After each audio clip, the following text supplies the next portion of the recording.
Hello and welcome to Mind, Mood and Food podcast with me, Margaret Bell, anti-diet powered coach and gut health expert, and my partner in crime, Adele Derbyshire. Hello, I am a yoga teacher and creator of Find Your Inner Sparkle, which is a toolbox, 50 ways to help you to look and feel better from the inside out. Hello, welcome back. And today we are talking about how to take charge of comfort eating. So, Margaret, I am not the specialist expert in this subject, although I do really like eating. So I'm interested to see if my kind of eating falls into this category or not. I'll just put it out there. I do like food. I do like eating. Yes. I am an anti-diet coach, and I just find it hilarious when people hear what I do and go, oh my God, am I all right to eat this? Am I all right to eat that? And she's like, yes, for goodness sake, I am anti-diet. It's all about just having that consciousness and being aware rather than absolute restriction, which then just turns you the other way, really. Yeah, it's so needed, I think. It's been for too long, the diet culture, for too long, it's took over, hasn't it? Yeah. And if people are eating, to manage emotions, which is what I'm thinking comfort eating stems from and is attached to, rather than for hunger. And that's why I said I'm interested, because I do think sometimes I don't eat just because I'm hungry, or let me put it this way, I will not stop just because I am now full and I don't need to continue the rest of the plate, but I'll finish it off. So that's why I'm like, oh, I might have a borderline. But yeah, some people are struggling with this one, I think, and reaching for food to comfort them. And so, what would you say to those people? Well, it's a lot of the time, I think predominantly most of the time, it's to really deal with stress. And a lot of the time, it's to bring not only that stress down, but to kind of almost get out of that moment, because the stress is so high that the food, yes, will bring that stress down and will almost numb the brain, as it were. So it has that kind of effect. But then on the flip side, then the likes of guilt and what have you comes in. That's what I was just going to ask about. There must be terrible guilt and shame attached to it. So I've just been looking at this topic, guilt and shame. So I've been doing a bit of research about it. And guilt is, the definitions that I found are, guilt is more to do with the action that you've done. So it's to do with some action that you later regret. So you're going to feel like the amount of food that you just ate without thinking it through in that moment of lapse, you'll feel guilty about. But then shame is about you as a person. So then you feel the shame as well, because you just feel like a bad person for having done this. I've done this terrible thing. Therefore, I must be a terrible person. And then vicious cycle, I guess. Yeah. Sod it kind of cycle, as I call it. The likes of, oh, I've done it now. I've already done it. Yeah. So it can go round and round and round. And comfort eating, to me, is that side of thing. It has gone up extremely in the likes of the pandemic. Because let's face it, what else could people in the world do? Well, also because you're not going out, because people weren't going out, you're not being seen, and you don't have to fit into those things, like horrible things like jeans and dresses and things. People were just living in joggers and shorts and PJs, let's be honest, if you turn your camera off on Zoom. So I think that probably didn't help, did it? I know a lot of people said that they put on weight during the pandemic. And the fact is as well, we weren't allowed to see friends and family, specifically family. And a lot of research actually pointed towards, we were going for more comfort in food because it would actually remind us of being together as a family. you know, the likes of, you know, your mother's blooming stew or whatever it was. Banana bread seemed to be very popular. It did. It massively took over, didn't it? On all the cooking programs and bloody TikTok. Yeah. And do you know what? I never made it once. Don't really like bananas. I used to, yeah, that's the drop, you know, if you were doing a trailer, if you're doing a trailer for these podcasts, that would be it, wouldn't it? I don't really like bananas. Don't really like them. I used to take them to work and then wonder why I took them to work, because I never looked forward to them, but they come in their own little case, don't they, and they're easy to carry and all of that. So I just used to take them, and because there was nothing else to eat because I was sat at my desk during the pandemic. So that's a good example. When you're working from home, you don't have to eat that banana that's been battered on the train, because you've got the whole of the cupboard and the fridge and everything. Let's face it, but a battered banana versus a crumpet or a tea cake. Bread. We're back on bread. Oh God. Bread or coffee? Bread or coffee, yeah. Bread or coffee. We haven't done a podcast on coffee yet, have we? We've done one on bread. No. Episode 1 was bread. But yeah, it's that kind of thing. And I'm going to give a few kind of tips today. One specifically starting on that guilt and judgment to start off with. Because really, you've not only got that stress going on to start off with, it's leading you to the food. Now you're adding an extra layer on.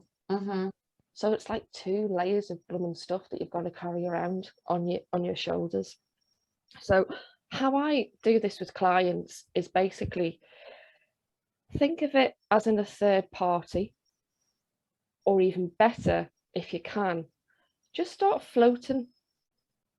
Imagine yourself floating above your body. What would that person say?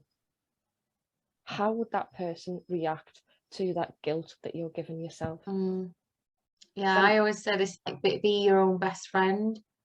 Or, you know, another one is like, what would you say to a child? You know, imagine it was a 10-year-old or a 12-year-old that's far too young to be having those kind of thoughts about their body and things like that. You'd be so empathetic, wouldn't you? You know, if you just ate a full jar of biscuits and you're like, I really enjoyed them, but you know, you shouldn't really eat the full jar of biscuits and it's not healthy for you. But you'd be like, right, you know, next time we're just gonna have 1 or 2, and then, you know, because why because and then what would you say, you know, to that child?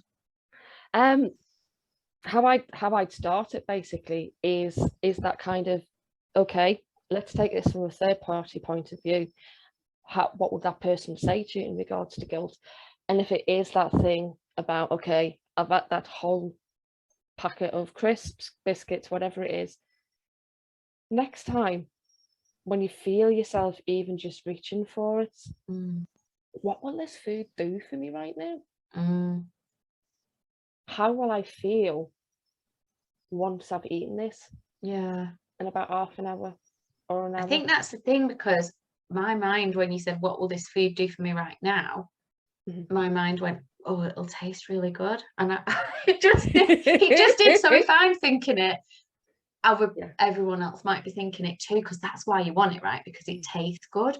So say that one biscuit tastes really good, so you want to keep tasting it, but eventually you can't keep tasting it anymore because you're going to run out or whatever, and then you're going to be left with that feeling.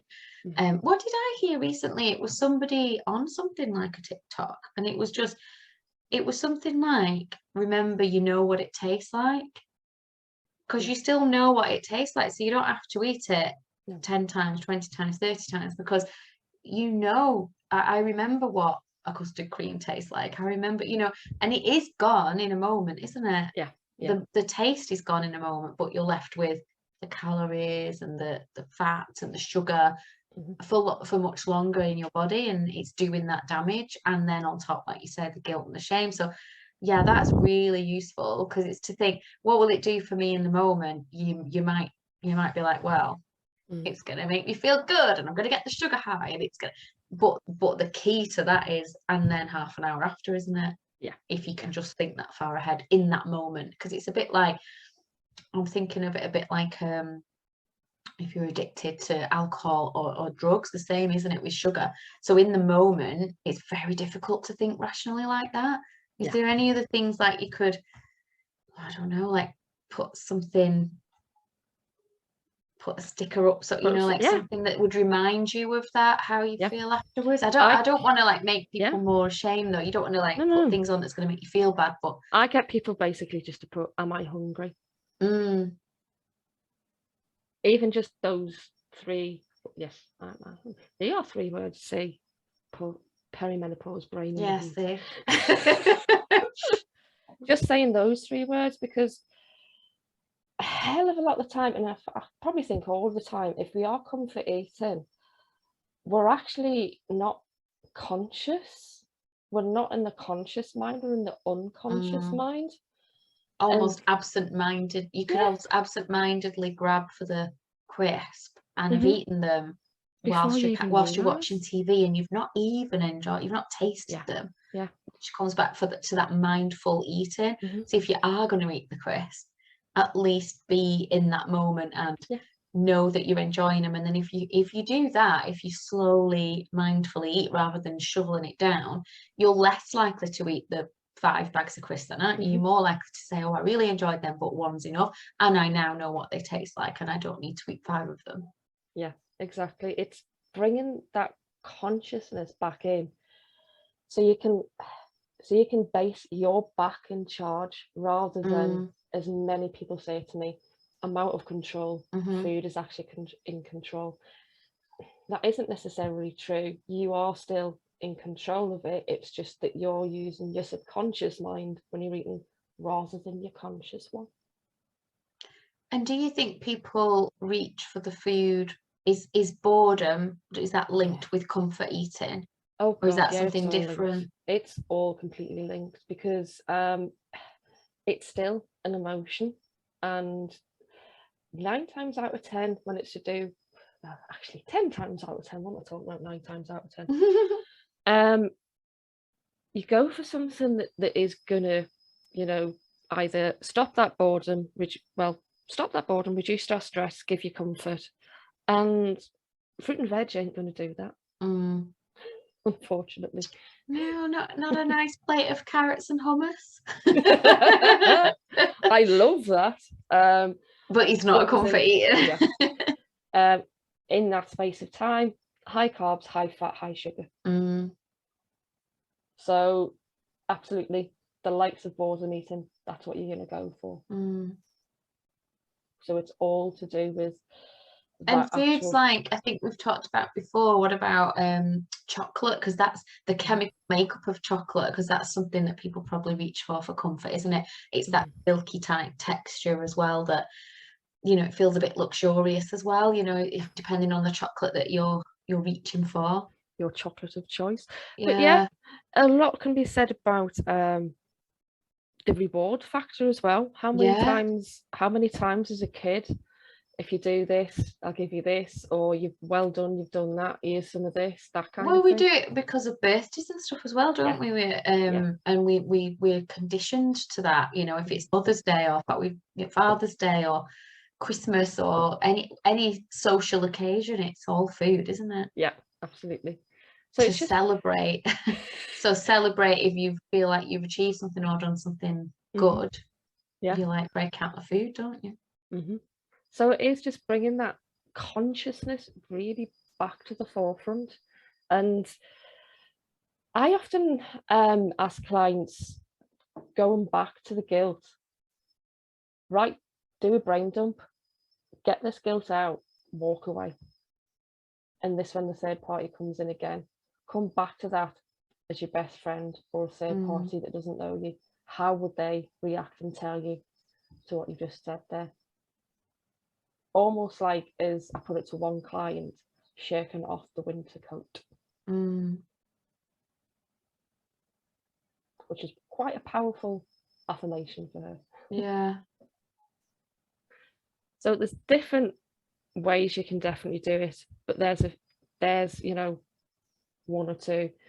it's literally bringing yourself back into that conscious mind, putting yourself back in charge rather than you thinking that the food is actually in charge. Because let's face it, food really doesn't have any kind of character or any It's kind of neutral, isn't personality. it? It I is a think neutral finding thing. out why you're comfort eating in the first place would be super powerful as well, wouldn't it? Like, what is the particular trigger for you as an individual, because everybody's different, and treating that. Because if you don't know, you know, what are those triggers? Is it because you're flicking through social media and that triggers you, and then you realize that that makes you feel bad about yourself, and then you go and do the comfort eating? Or is it that you do it at the end of a very busy, stressful day, and it's a release, like where some people would reach for a bottle of wine, some people would reach to the food? So there's, I guess you might have different examples of different clients with different triggers, but getting to that root is going to be important, because you can do those steps and say, I'm still going to be hungry, I know what the food tastes like, I don't need to eat it all, and things like that. But if you've not treated that root cause, I guess you keep firefighting, like trying to put out the fire with the extinguisher. But if you treat the root cause, then you're less likely to need that firefighting moment. And that's exactly what I get clients to do. It all starts with that simple question: am I hungry? Just taking that little bit of a breath and a step back, then you can start asking, like a young child, why is this happening? Why? Having that curious mind, so key. Then, because then you can get help for that piece of the puzzle, because it could be a million reasons why people are reaching for the food, and it's just not the answer. And I guess people know that because they do get that guilt and shame afterwards, but it's too much of a pull. It's like it is an addiction, isn't it? Food addiction is a thing, Definitely is. And I'll finish on this. A lot of the time it's black and white thinking as well. Not quite sure if we've talked about that, the black and white thinking, all or nothing. No, I don't think so. As I said, quite a lot of people go through the eating to start off with and then go, oh heck, I've already ruined whatever, I may as well just carry on. And that's the black and white thinking coming into play, the all or nothing. So like again, throwing the baby out with the bathwater, isn't it? So again, it's taking that step back and asking yourself a simple question: is that actually true? Could there be something else that might be true? I'm not saying that what I'm saying isn't, because trying to bring a new truth into something is quite a powerful thing. But could something else be true? I like that. It's kind of like, could it possibly be? It's gentle, isn't it? Instead of being like confrontational with yourself. Exactly. Could there be something else here that is true? Because otherwise you can find people shut down and be like, it is this, and so being really gentle. But just could it possibly be? Might you try looking at it from a different angle, maybe? And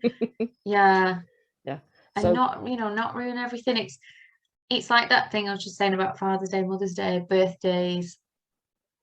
If you have a splurge on one day, it doesn't mean to say that, oh, to hell with it, I ate rubbish yesterday, I may as well finish it all off the day after or whatever.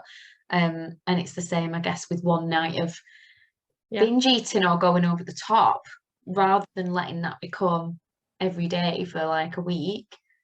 If you can catch it and start to think differently, then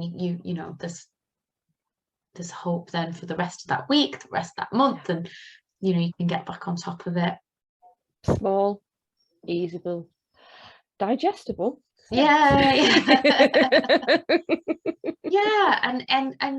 if people are, I feel like they do on the telly where you give that if people are really struggling, and there's helplines and things like, if people are really struggling, but do reach out, because Margaret does do this for a living, and I'm sure would be all too willing to have a little chat, and just even join my Facebook group, Emotional Eating Support UK. Emotional Eating Support UK, Facebook. Definitely. Yeah, we don't really shout out the groups very often, do we, on these podcasts, which we should do, because if people, I just thought with that one, I think it's one that's very, very raw for some people and really, really difficult for people to deal with. And because of the guilt and the shame, it's difficult for people to kind of put their hand up and own up to it and say, look, I'm struggling with this stigma around it. So that's brilliant advice. And if people can just check out the Facebook group, they can tentatively enter your world, and then maybe be brave enough to reach out and just get that help. Doesn't have to be that they're stuck with it. So that's brilliant. Not at all. Thank you so much, Margaret. That was amazing. And I really do hope that even if one person, two people have got something from that and can see the light at the end of the tunnel, and that it is possible to shift out of that comfort eating vicious cycle, then it would be well worth recording this podcast. Absolutely. And understand it's not just you. My goodness, it's not just you. Yeah, oh, brilliant. Yeah, really good point, because that's really helpful when you feel like you're the only one and you're the only one that's doing this. It's nice to not feel alone. And again, the Facebook group that Margaret runs, people are in there for that reason. You know, it is emotional eating and anti-diet and stuff like that. So you will be then taking part in a nice network and group of supportive women and perhaps men that might be in there, because it's not just women that have issues like this. And I think even more difficult for men to put their hands up and say they're struggling with it. So yeah, definitely join the group. If you have enjoyed today's podcast, then hit the subscribe button, definitely hit the like button. It really, really helps to push this out to more people and to just get it in front of more listeners. So thank you so much for your time. I hope you have a wonderful rest of your day, and we'll see you on the next episode. Thanks, Margaret. You definitely will. Bye-bye now.